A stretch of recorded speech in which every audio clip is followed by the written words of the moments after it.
Let me just, oh. Okay. Hello, my fellow readers of Dark Symphony 777, back with another fanfiction review. Let me check something. Okay. Hello, my fellow readers of Dark Symphony 777 with another fanfiction review. As always, a link to the story will be in the description below. Please like the video, subscribe to the channel, click on that bell for notifications, leave a comment in the comment section below on your thoughts of the story, and finally, this is my opinion. My opinion is not indicative of everyone in the world, so please respect that. So, this story, I've been trying to do it. But first, funny story. I was actually originally planning to do this story review this story yesterday while I was at my friend's place, and I forgot my camera there. So I'm kind of forced to do this with the screen. And here's the thumbnail of the picture. Hi, Isabel. Poke poke. And yeah, let's get into it. Total Drama Infinite 2 by Mean King the Third. Oh boy, what to say about this story? What to say? Okay, I'm gonna be frank before I get into the review. This story is not as good as the first one. I'm gonna be completely honest. I'm not a fan of the sequel. Granted, there is a very specific reason why the story didn't work out, but I thought I might as well. I'll talk about it in a bit. So let's start with the plots. Now, honestly, this is another one of those it rips off Total Drama plots. Specifically, this one rips off Total Drama World Tour. And those types always have the same big plot. Like, they go into a plane, they go somewhere, they do a challenge based on the location they do it, and there's some drama, someone gets kicked out, and then it just rinses and repeats.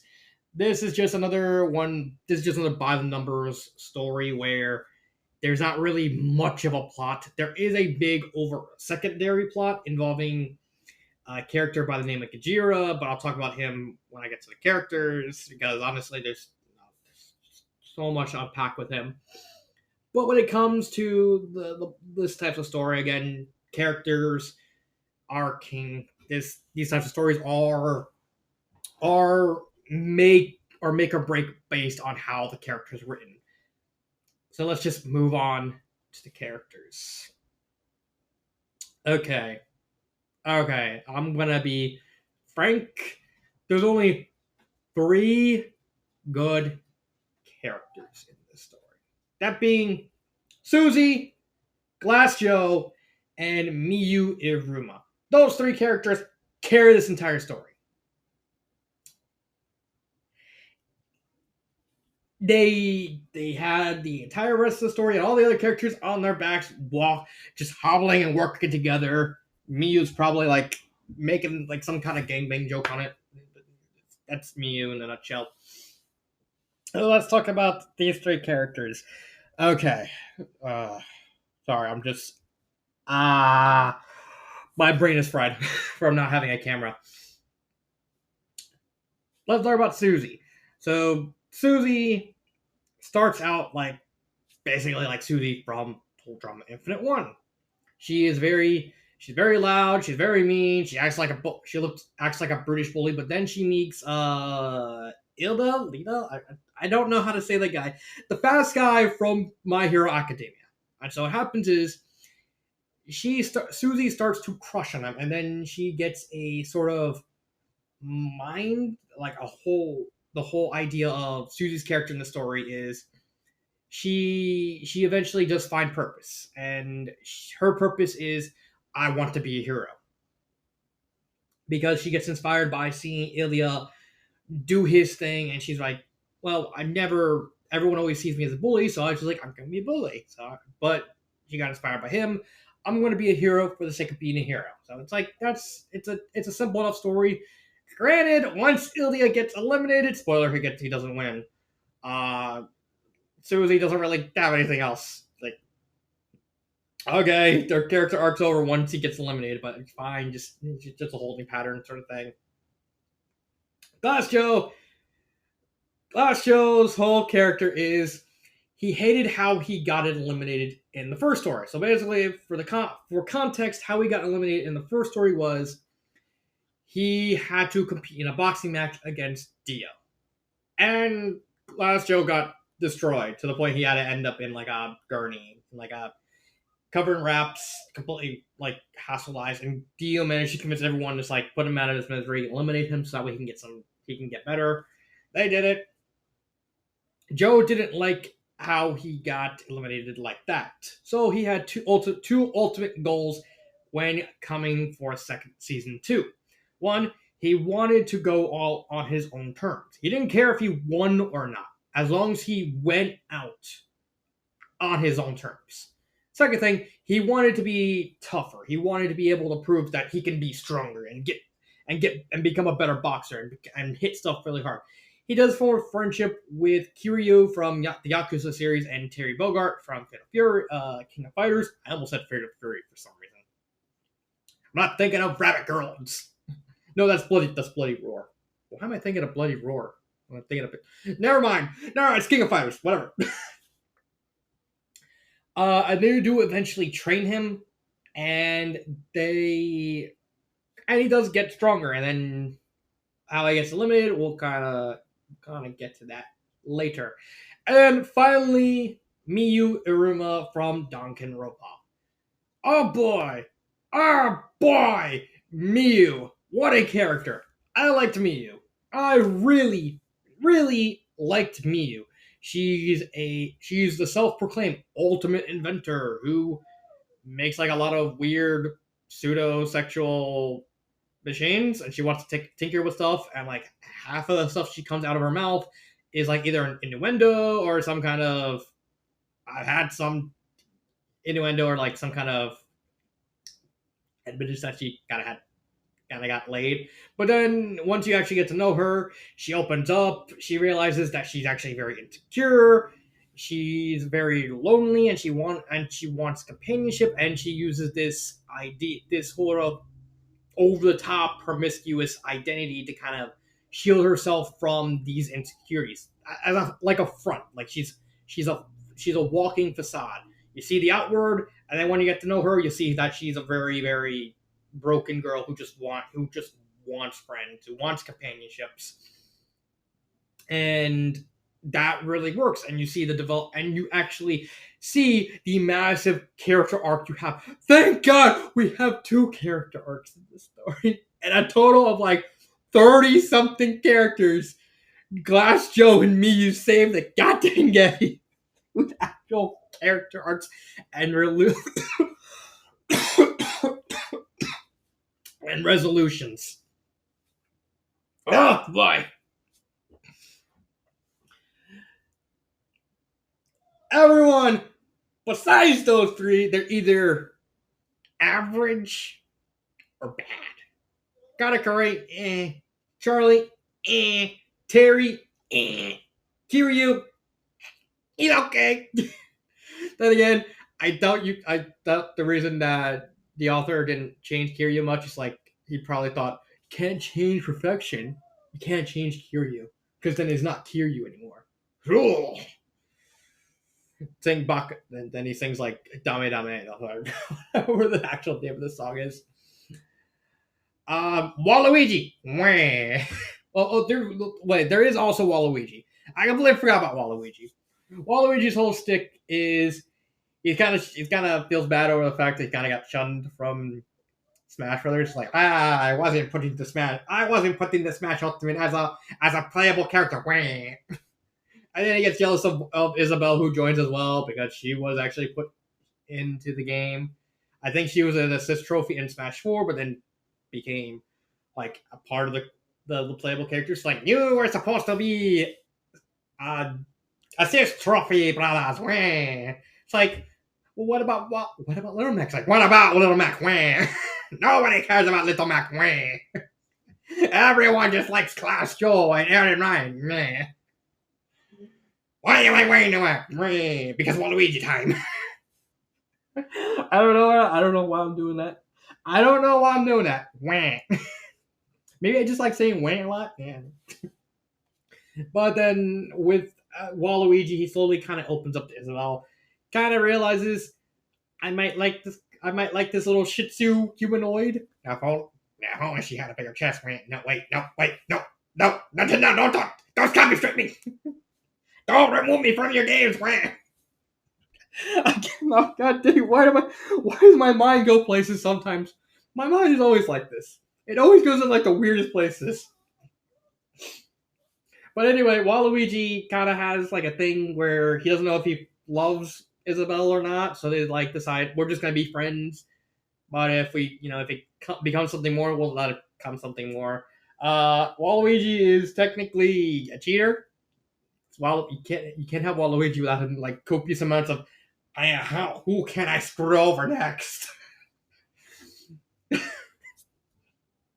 Because he's always wanting to screw everyone over. I say, wow, I'm gonna screw you out of your garlic. No, you can't screw you can't screw my garlic. Wait, what? What?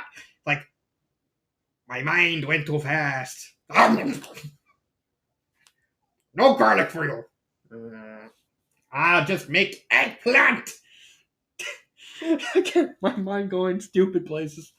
Okay. That's Waluigi. Those four I meant to say. I should have said added Waluigi to the group. Oh boy.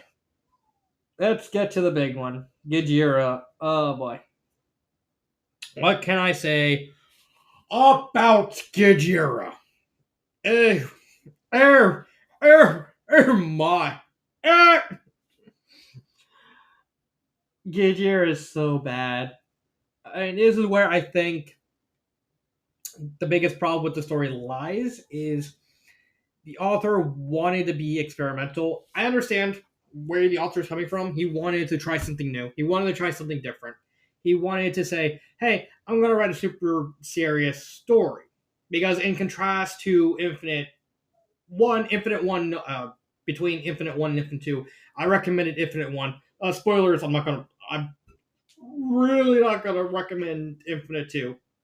Unless you're a Danganronpa fan, then Miyu's really gonna entertain you. Um,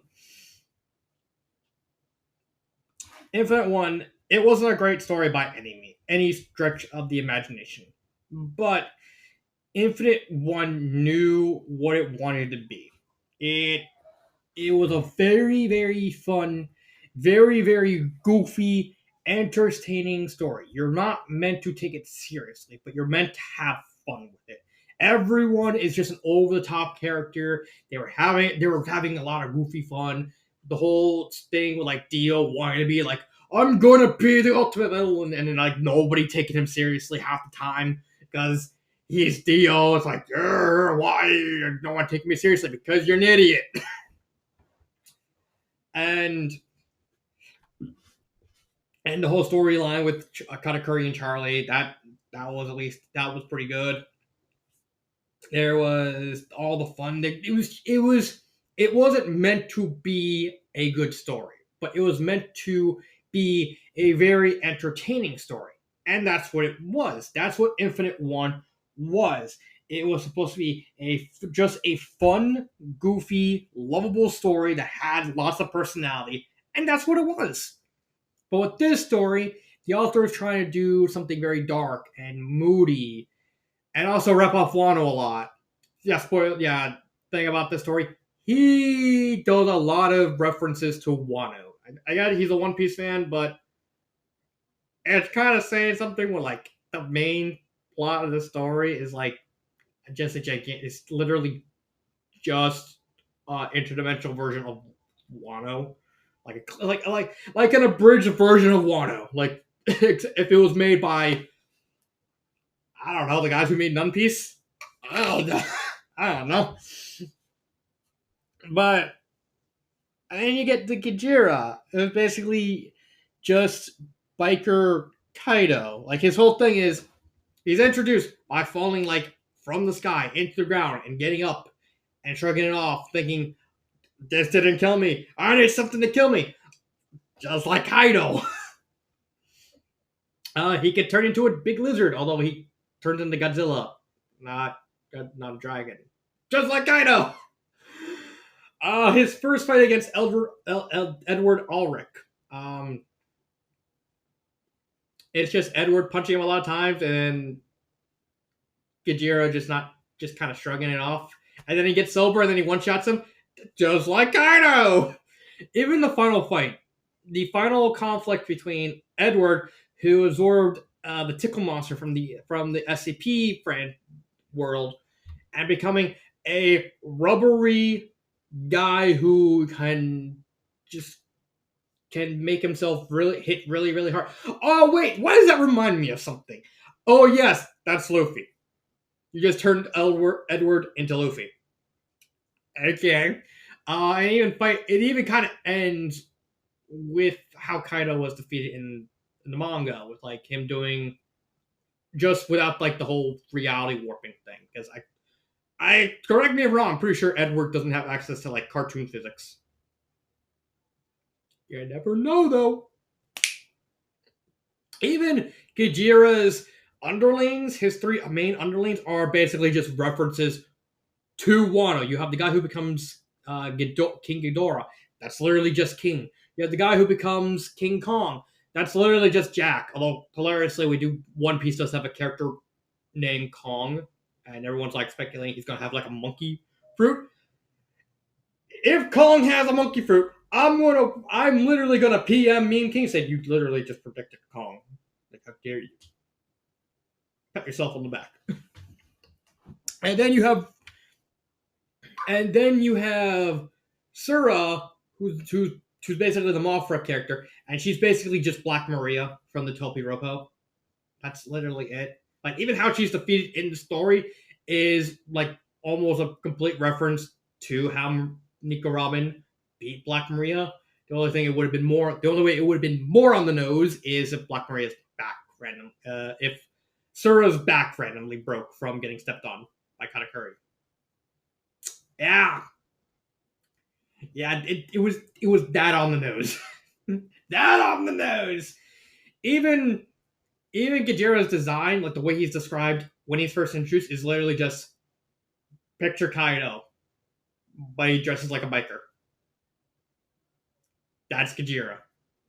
It's laughably bad, and I think that kind of contributes to why I'm not a fan of the story. Besides the rest of the characters not really resonating, it's just the author borrows so much from Wano, it kind of ruins the enjoyment because instead of doing like it's fine if you want to reference something, I'll be okay with all the Wano references. If not for the fact that it's so blatantly obvious that it's literally just ripping off Wano. Like if you're trying to do some kind of at least something different with the whole idea, that's fine. But then it's not even like even his motivations are completely the same as Kaido. Like he just wants to go around and find something kills him. That's literally it. That's literally just Kaido's motivation. The only thing different about between Kaido and Kajira is the fact Kajira has a backstory. As far as I know, Kaido doesn't have a backstory. So at least that's something. Does it make Kajira a compelling character? Not really. Not really. I mean, I remember when I did the OC tier list, I actually talked about Gajira. I put him near the bottom. Way near the bottom. The only reason he's not at the bottom is because, one, Chopper's there. Spoiler, still going to do paper Chopper. And two, his backstory at least kind of added some kind of dimension. As small as it was, it added something to it. At least, but you take those silver linings. You take that, as minor as it is. Grammar errors, no grammar errors, thank God. And here we get the other big thing. And this is, I know this is going to be very very rude, Meme King. I'm sorry for having to say this, but I really, really did not like what he did with some of the specific minutiae of the stories. So I want to wait till into the pacing and story structure for this because this is very much relevant to this type of part, and this one actually required an explanation. So, part way through while he was writing this, it was revealed that Hazbin Hotel, because this is specifically about Charlie, but it's something important that I have to talk about. Just bear with me. Hazbin Hotel was picked up by a show. A lot of big things happened with regarding Hazbin Hotel. It was bought by a show. Fizzy Pop still does Hell of a Boss. All the voice actors were completely fired. All the characters got redesigns, but the thing relevant to this conversation was Charlie had a retcon. Her last name was changed from Mag, which was her last name in the canon in the pilot, to Morningstar. I get it. Morningstar is kind of a fitting name since she's the daughter of Satan. Uh, Morningstar is actually a common name to call Lucifer.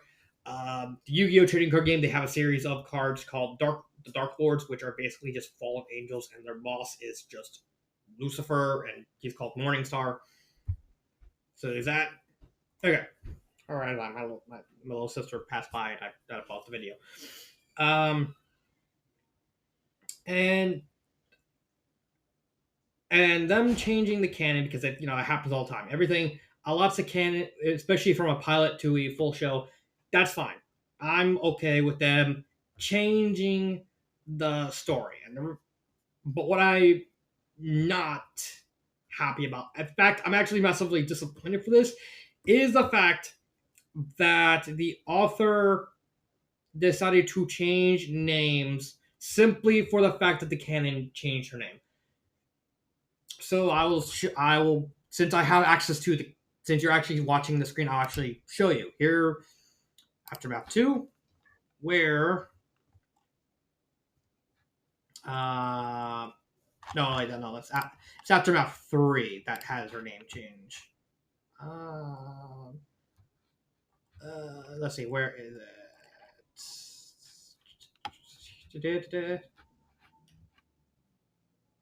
No, no. I think where is it? Aftermath. Is it Aftermath 4? Where is it? Oh, here it is. Here it is. Aftermath 4. See, and the way he tries to explain the change is that it's a typo. Oh, you must have gotten mixed. But the problem is, if you go to Aftermath 1, yeah, right here, it calls her by her pilot last name. That is quite honestly not only lazy, that's also very disrespectful. I always maintain the idea that when an author writes a story, they write it based on them wanting to tell their story. An author should never change any facts of the story based on it's one thing to it's one thing to look at a show and say, oh, they retcon something. That's fine. But it's another thing to change something in such a lazy, uninspired way just because, oh, they retconned her name. And this isn't even the first time he's done it. Like, the running theme of this story is the fact that the author, fitting with Total Drop, the whole musical thing, everyone kind of has to sing a song. However, partway through the story, that stops with no explanation. You can kind of wave away the whole Yajira thing, maybe, but then you get to the final chapter, which has characters from. And there's another thing. I'll talk about this a little bit. That has where is it? Where is it? Right here. This is quite frankly is insulting. I actually talked to my friend from Germany about this, Meep, who because I kind of talked to him about this story when I eventually review it, and I told him about this, and he said, "Well, I thought, well, maybe they're just retconning it from from like Charlie's last name. He says no, that actually happened. That's actually canon in the pilot. It just he decides randomly in a mid-chapter author's note to say, "Oh, Charlie, Vaggie, and Katakuri in a polygamy, a menage a trois," and that's just very, very insulting. Like you couldn't have gone back to chapter one and rewritten it to just mention, "Oh, how's that?" Like them talking about Vaggie. Like you couldn't have done that. You couldn't have done that. Instead, you wait until the last story, just randomly drop it. It's like, oh, this happened. This is real. You could have just made it, a monogamous relationship, or you could have just name dropped Vaggie to kind of and mentioned how they were in a three-way relationship at the point at the beginning of the story where it would have mattered. Then again, doesn't really matter that much. Charlie and Katakuri aren't that important to this story. Sorry, that's just how it is. But going back to this, let's get the blasting out of the way. And this is something I mentioned several times in the past. Never have the story cross over with other fan fictions. This did happen before, early on. Sorry, this one, where, and I'll say it again, it's always a bad idea to have multiple fan fictions crossing over, because then it's banking on the fact that the stories will stay up indefinitely. Because what would happen if, say, Total Drama Everything Total Drama Everything is deleted? Like the author just said, I'm going to take this off. Well, then you're losing context. You have no more context. It just falls over like a house of cards because one card goes missing. Don't never expect crossing over specific fan fictions to ever work out, because it'll always end up working out badly, because then you're banking on the authors reading multiple different fan fictions, the possibility of where it might not work out, where one of the stories could be taken out, and then it's just ruined because now you don't have the context behind everything. Never works out. But this one, I'm just not. That's fine. But this one, I'm at least willing to give the excuse that I think out of the four total drama things that happened, I think Meme King's like the last of the four. Master Cat is gone, and I think the other two are retired, might be gone as well. So Meme King's it could be interpreted as Meme King kind of honoring the other three, which I would still say it's a bad idea, but at least it makes sense. But overall, outside of that, the pacing is kind of the same thing as Infinite One. It's just a very by the books pacing. Would I recommend this? I did say this earlier. No, it's just not. It doesn't have the same personality as the first story does. I'm sorry, but I gotta say it as is. It does not have that same charm as Infinite One. Favorite part, however, has to go to Joe. I like Glass Joe. I really think he carried parts of the story when Miu wasn't around. He carried it on his own.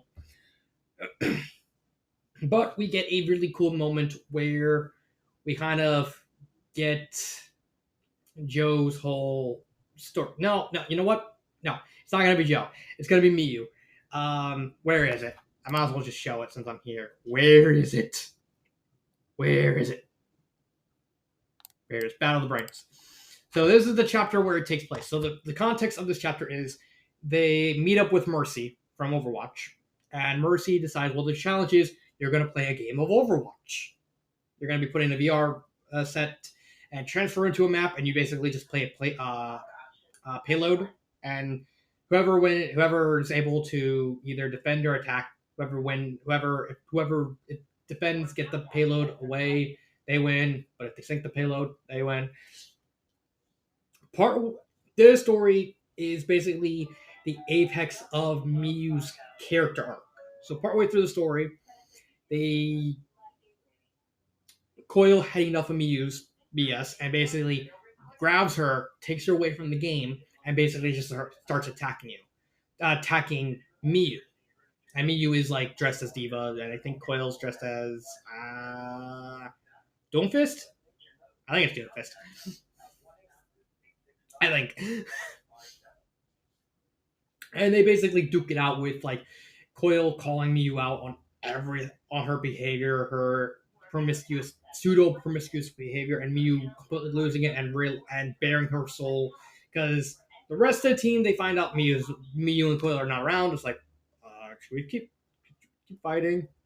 No, we should find them. I sense something bad's gonna happen, and they go find Miyu, and Coil completely beats the living Dallas out of Miyu. Miyu's like literally laying down, and they say that once this challenge, and Coil basically calls her out once this challenge is over, and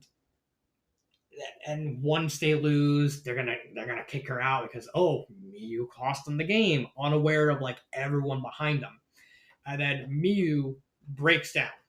And again, this is another Wano reference because I think this is like a reference to the part of Wano where Ulti's beating the living Dallas out of Nami, and Nami still covered in tears breaks down and realizes and tells her to her face that Luffy's going to become Pirate King. Miyu bears her soul and talks about how she was basically a very insecure. She built up this facade of being an overly raunchy scientist who says all these rude things as a way of coping, and she honestly hopes that no one could. She just really wants to make friends at the end of the day. She wants companionship, and she hopes that none of them or really hate her as much as Coil says they are. And they say no, no, and then Coil realizes they're right behind her. It's like, oh, oh, and then all basically they all work together, take down Coil, ending with Miyu doing Diva's self-destruct ability, taking out Coil. The defending team willingly let them actually sink it so that way they can get rid of Coil, and Coil gets eliminated. It's a very touching moment, and it really kind of solidified that Miyu was a really really well written character. Like even a story like this, it has some bright spots. Um, what would I change for this story? That's a hard question because I really wouldn't want to wholesale change what's in my opinion a experiment. Okay, sorry.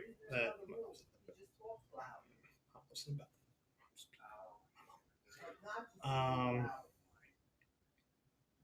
so there's not much from the main story I would change, mainly because it's this story feels very experimental to me, and it is what it is. Like if you want to do an experimental idea and it doesn't work out, that's fine. All authors should be encouraged to take risk and try new things. And if it doesn't work out, then try again at a different time. You know, learn some more experience. I can't fault the author for that, but I would change certain minor things, more quality of improvement sort of things. Um, that wouldn't really change the overall story, but kind of at least fix some of the smaller issues that the story has. First thing, um, get rid of that alter note in the last chapter. Reference Vaggie in chapter one. At least just make it obvious that they're in a three-way relationship. That's fine. It's fine. Just leave it like that. Uh, Second thing, just get rid of that part where either have Charlie be called Miss Morningstar from the very beginning, or you just get rid of that part in the fourth aftermath where her name was changed and just leave it like that. Because again, That's massively disrespectful. Um, Next thing, switch. Okay, and the other two things I would change are one, switch Katakuri and Charlie's elimination order. It doesn't really.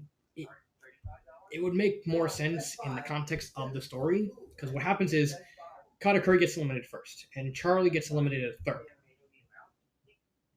Uh, and Charlie gets eliminated because she wants to be with Katakuri, and Suro kind of screws her over because she's trying to get rid of Edward. Um, However, this would play into Katakuri versus Sura at the end by having them switch. Sura could kind of screw over Katakuri's team. Katakuri is kind of suspicious of Sura because he's seen her from somewhere. You can play up the fact that when Rick Sanchez says, "Oh, I know who she is," no one takes Rick seriously, but they would take Katakuri seriously. So when they get eliminated, Katakuri can basically do the same thing Charlie did. As is like, I don't trust that woman. I need to do some research, but I need to be eliminated to do it, not kick me out. You know? And and there's that. And so that's basically what would happen. The final thing I would change is related to Glass Joe. So an interesting thing about Glass Joe is he was supposed to be eliminated much sooner in the story than it was actually planned. He made it, I think he was fifth place. And what happened was he was supposed to be eliminated right here. He was not this one. He was supposed to be not this one. This one. He was supposed to be eliminated in this technically in this chapter because his whole character again, as I said in the character, Joe's whole thing was he wanted to go out on his terms. And so what happens is at the end of this chapter, Joe has a challenge that basically has him box against King Hippo from the Knockout series, both from the Knockout, and Joe knocks Hippo out. So it's like, yes, I did it, un, deux, trois. And Joe likes the fact that he got stronger. He showed, and then on the episode on the chapter he got eliminated. What happened was it was a variation of the Triple Dog Dare challenge from it was a variation of the Triple Dog Dare challenge, and Chris starts randomly heckling Joe for whatever reason, and it comes off as extremely forced because at this point I realized Meme King way ahead of schedule already told me that Joe was not going to win, so I kind of knew that, but the way it was executed came off so forced. Like even if I didn't know this, I would have easily been able to tell that Joe was going to get eliminated. So what happened was Chris heckles Joe, and Joe gets tired of it from the heckling, and so when he breaks his arm on one of the challenges, he basically said, "I'm disqualifying myself." Sucker punches Chris, knocks him out, and then just leaves with his head high. Basically, it still technically goes on his terms. What I would do for that challenge is first off, get rid of the whole arm breaking thing. Why? Because you need to make this seem more natural. The only way I can see it being more natural is instead of Chris McLean heckling just Joe, have him heckle everyone. Like it's Chris McLean. You can easily just go like before the challenge starts. Jeff and Chris make a bet, say who's going to get eliminated. They make the bets. Have Chef pick Joe, and so Chris starts heckling everyone, not wanting to play favorites, and just it's Chris McLean. If he has a choice to heckle one person versus heckle everyone, he's gonna pick everyone. That's just how he rolls. And so he constantly harasses and annoys everyone over the course of the chapter. And Joe is basically the one to break. Joe gets tired, walks up to him, punches him, knocks him out. Say that technically, since he put his hands in the hose, Joe has to be eliminated. Joe, you could still that way you could still have Joe technically go on his own terms because he wasn't tricked. He willingly went up, punched Chris, and said, "No, I'm a bull. No, I succeeded what I wanted to do. I do not need to be here anymore." And then have him go off gracefully. It's it's just a very simple thing. That's what I would change. Granted, there are more sweeping changes that I would do, but again, that would compromise the entire structure of the plot, and I really don't want to risk that. So that will be my review on Total Drama Infinite 2. I hope you liked it. Sorry for the camera. Again, this is just an utter accident that I forgot my camera. So I'll see you next time. This has been Dark Symphony 777, and cut.